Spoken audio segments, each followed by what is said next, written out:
Hello, I'm Sudarshana Starshine Star. Welcome to my channel. In this clip, I'm going to be reading from a wonderful book called At the Feet of an Avadhut, Life Lessons Learned Serving Sri Kaleshwar by Terry Sundaram Clark with Jessica Sivapriya Godino. And I will show you the cover of the book. Sometimes I say that and I forget, but you can purchase this book on Amazon, and I'm going to show you the cover at the end of this clip. So I like to begin by ringing the bell and blessing this clip for the highest and the best with the three opening prayers, which would be the Guru Mantra, the Ganesha Mantra, and the Gayatri Mantra.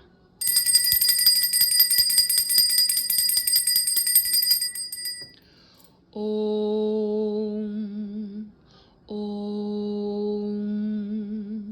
Om. Guru Brahma, Guru Vishnu, Guru Devo Maheshwara, Guru Sakshat Parabrahmam, Tasmahi Sri Guru Vena Namaha.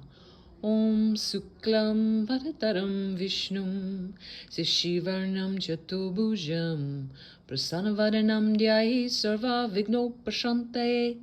Om Bhurabhuva Suvah Tatsavitur Varenyam Bhargo Devasya Dhimahi Dhiyo Yo Naha Prachodayat. Om Shanti Shanti Shanti. Well, this isn't going to be a long clip, but it's going to be very powerful. You're going to really hear some secret knowledge information from ancient India. Pretty amazing. So I'm going to begin on page 91 of this book, which is, I believe, in the middle of chapter 4. And the subheading is called The Jesus Miracle. For example, a few people are doing the channelings with Jesus. They're touching the Jesus statue to make him bleed. I gave it a channel. They're locking the door. They're lighting the candles. They're touching Jesus's heart, doing their process and process and process. They're pretty close, almost 99.99% close. What type of energy it is? Is it their energy, the Mother Divine energy, the Jesus energy, their Master's blessings, or they cut off the illusions and their heart is melting? You have to search the points. You have to dig the points. Is it their self-energy, or from what they practice for many years, they're bringing that cosmic energy out and doing it? Or is it coming from Mother Divine? Where? They practiced for many years with a pure open heart. Sadhana means real, pure dedication. Sri Kaleshwar. Soon after our group had been through the process of darshan with Mother Divine, Swami told us we needed to demonstrate and prove the energy we had received from the Divine Mother. Our next process was for us to enliven the Jesus statue. The Jesus temple was above the Baba Mandir. It was also where Swami lived. His private quarters, his meeting place, and office were located there. He had recently finished constructing the temple and gotten the Jesus statue. Our group of 5 women, including Mataji and me, went to the Jesus temple to do a process. In that process, each of us had to go up and touch Jesus's heart. We had mantras and things to do. The funny thing was we would each go up to touch Jesus for the same amount of time, but some disagreements arose about who got to touch Jesus longer. This is the kind of thing that would happen in a process. Suddenly people start behaving funny, but you have no choice other than to work it out. When the energy goes high, people go funny, guaranteed. So we decided I would set my watch, which had a stopwatch. I was in charge. The part you have to understand is it was a Jesus process. The Jesus energy is super thick, unbelievably heavy. I had the watch in my hand, and all I had to do was push a button. But in the time it took someone to walk up to Jesus, I would trance out. The timer didn't do any good if I didn't push the button. I would come back to awareness, but had no idea how long it had been. Nobody realized I wasn't paying any attention. I could not tell if I had passed out for 1 second or 10 minutes. So I would just push the button. It was an indication of the energy that was part of the process. Swami had said it would take some time for the process to happen. Every day for hours. We were doing our process in the Jesus temple. Swami would walk every day during that time and was monitoring us very closely. After some weeks, he told us to sit near his northeast bed, then told us we were failures. Our groupism wasn't good enough, and we weren't generating enough energy. It wasn't obvious to everyone, but he was testing us. One thing about Swami, he could convince you that the sky was green. After a few minutes, you would agree with anything he said. So the idea that our group was a failure, we kind of believed that. He gave us a choice. He could do the process for us, or we could keep trying. And we could choose a different substance, an easier one. We had a choice of oil, blood, or amruta. We chose blood because it was the highest Shakti. We went for the highest. Maybe you want to choose the oil instead? We said no. He told others publicly, not to us. I was testing them to see how much they will stand. Do you have the same dedication even though you get punched and get sidelined by something? Not just dedication, but inspiration and confidence. When Swami punched like that, it shakes your confidence, and generally you go down. That's part of the training, to see how you get back up from that. We decided that we wanted more time to continue, and we were sticking with our choice of blood. Then some days later, he called and said they were doing the process that night.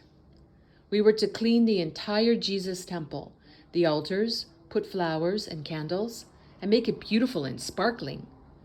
My experience in these processes was we did spiritual practices for a time, sometimes a long time, sometimes short. At the right time, he would call us for the culmination of the experience. It was always a struggle before that. Things would come up. But once the culmination was happening, suddenly the bliss would start. Immense happiness and bliss. It was just fun. We had done the hard work, and at the end we got the reward, the result of the process. You don't have a chance unless you have persisted and have done the hard work and stood in the testings. But after that, it is fun. The energy was so beautiful and joyous. We were so happy. We knew something special was going to happen. You knew Swami was going to do something great, and you were just in this buoyant mood. After doing our process with Jesus, he told everyone but Mataji and I to close our eyes. He told everyone but Mataji and I to close their eyes, turn around, and not look. Then Swami, Mataji, and I watched as the blood flowed from Jesus down onto the floor. It was incredible. It just continued to flow from the feet of Jesus. A third of the temple floor had become filled with Jesus' blood. Jesus' presence, his love, the highest Shakti, was released in that blood that just spread out before our eyes. The energy was so high, it was hard to continue. It was hard to contain. There was so much love. The energy was still heavy and thick. It was shocking in the most beautiful way. Later, Swami shared that it was the highest Shiva energy he had experienced in his life. Being in a process with Swami not only gave a direct experience of the divine, but gave a glimpse of his real greatness. It was incredible to be in a divine process with him and to see him in action. He was not the same person as when he was in the energy. He was a high professional in the energy channels. That's why a lot of saints would come asking his help to see Mother Divine, even though he was not even 30 years old. He was the high professional and could handle Kali energy. That's how the Jesus statue got enlivened, and how Jesus' blood came to bless the Jesus statue. This significance of blood. Mataji's comments at Laverna, Italy, 2019, when St. Francis first received the stigmata. We are here where St. Francis first received the stigmata. Blood is a big theme in Jesus' life. Jesus' blood is holy. The teachings of the ancient knowledge say the blood, flesh, and bones of saints are holy. Blood carries a soul's power, and a divine soul's blood carries the highest power, the highest Shakti, blessings, and purification. The spilling of holy blood is a huge energetic transmission into the creation, most especially Jesus' blood. We see the theme of blood with Christian saints. Many Christian saints, male and female, have received the stigmata. During communion, Catholics are symbolically drinking Jesus' blood and eating Jesus' flesh. The Eucharist and wine are symbols of Jesus' flesh and blood.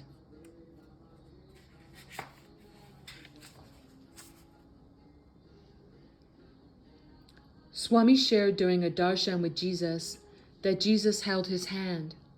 After the darshan, Swami showed his hand, which had a burn mark. See, even me, he said, has to go through purification. That is Jesus.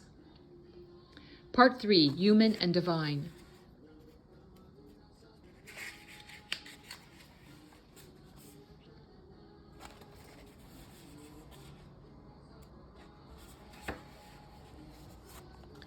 Human face of divinity. We do not know the different kinds of saints, how they behave, what they do, and what they eat. We only know that through God's grace they manifest themselves in this world to liberate the ignorant and bound souls. If there is a store of merit in our account, we have a desire to listen to the stories and leelas of the saints, otherwise not. And that is from the Sri Sai Satcharitra. I could see Swami's divinity and I could see Swami's human side. I didn't put him on a pedestal, but I didn't treat him as a friend either. I had that attitude from the start. Very seldom would Swami and I hang out and chat. That wasn't our relationship like it was with some other students. Even though he interacted with the world in a normal way, he was not a normal character. For me, it was always important to never lose sight of that. I wanted to stay on that level in all my interactions with him. I never wanted to lose that perspective of who he really was while having proximity. For me, it was a question of respect. That's why I also never questioned what he did. I didn't know why he did the things the way he did, but you could see the results. They spoke for themselves. Swami always said that he was not a god, and we should not worship the guru as a god. We should have respect and gratitude for the master as a friend, not worship him. He said that there was no difference between us except he knew certain things that we didn't know. Swami showed us the human face of divinity.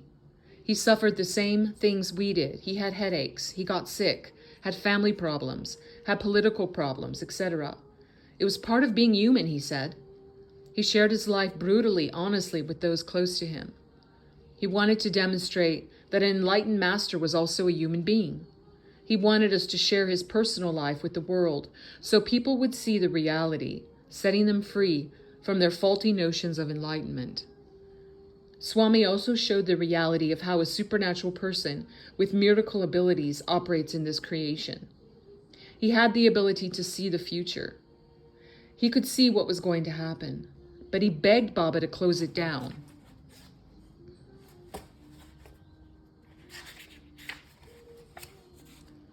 He told me, "Don't ever ask for that. Then you know who's going to betray you. Everything." Mostly we have romantic ideas of what supernatural abilities are like. The reality is very different. A well-known author came to Swami and asked to be given every supernatural power. Swami looked at him and said, "Are you crazy? You don't want that." Responsibility comes with each of these things. How much are you going to sacrifice of yourself? Swami was very happy to be on his own. He was in bliss. He was in his bliss. He sacrificed that to be with people and deal with our problems. He took on our karmas.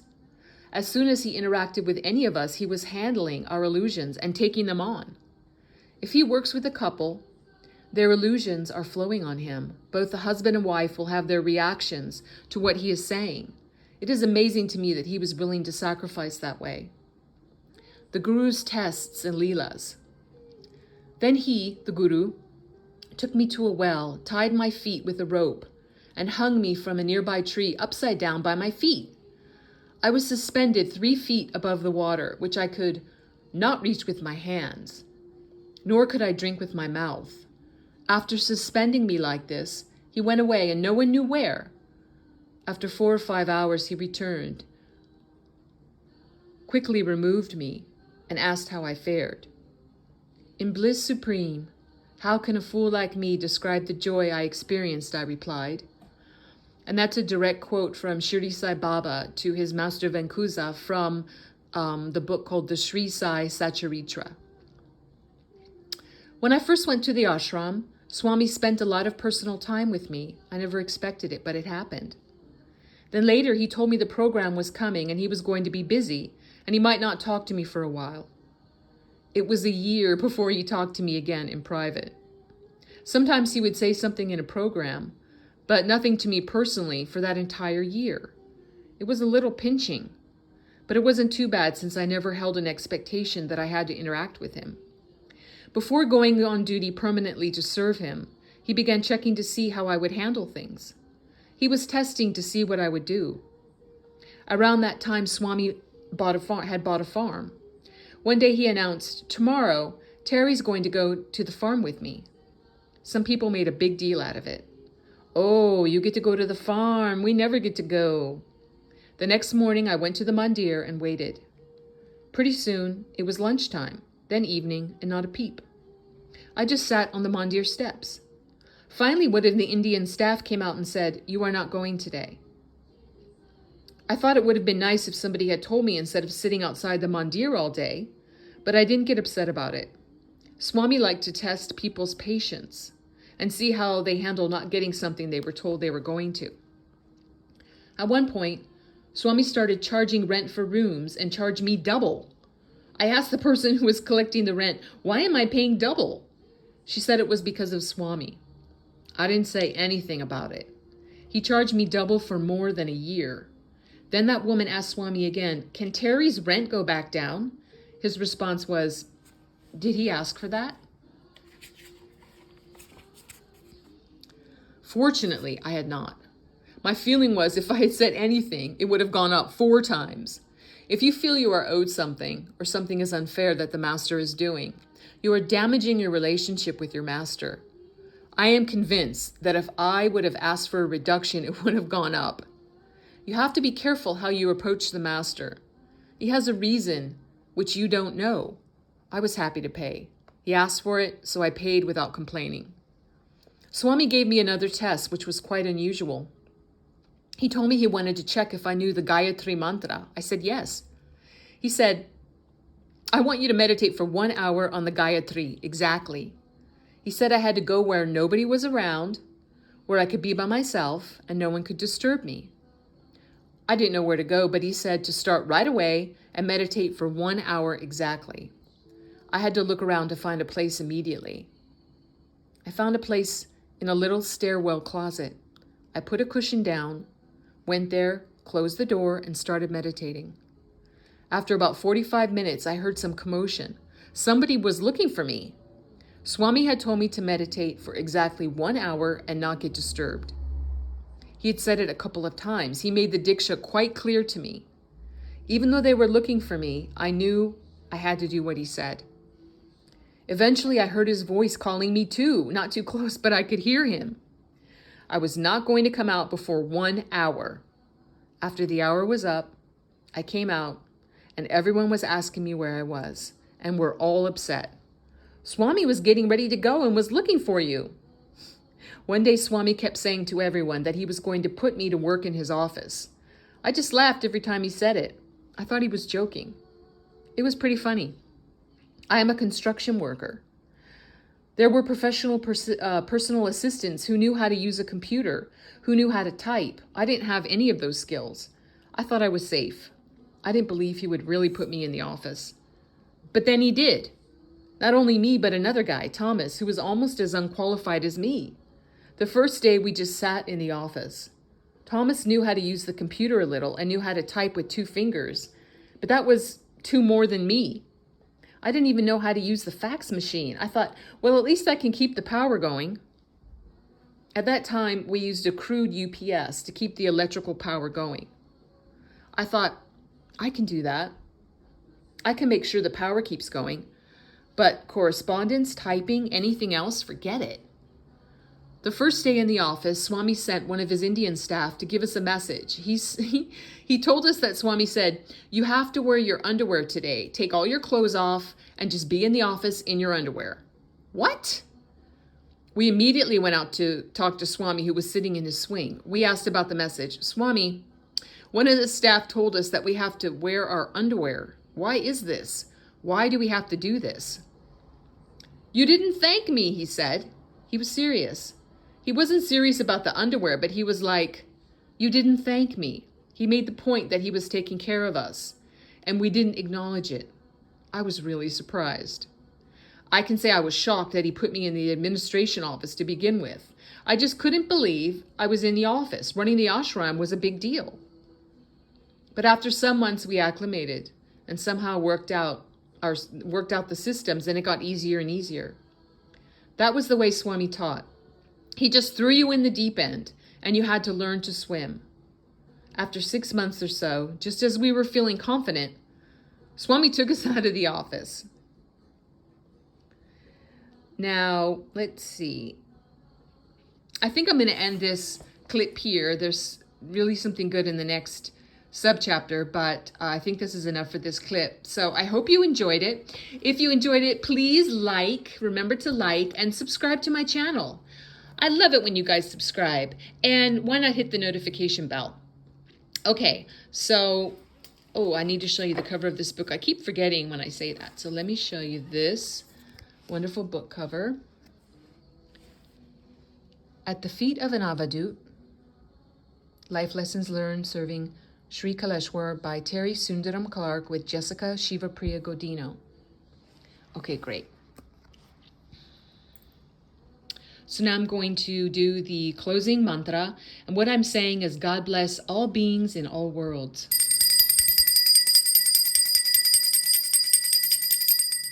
Om, Om, Om. Loka samasta sukhino bhavantu. Loka samasta sukhino bhavantu.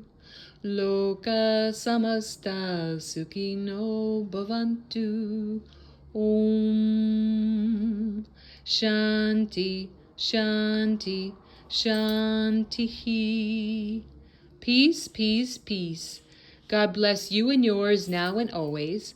And thank you so much for being with me here. I'll see you very soon. Bye for now.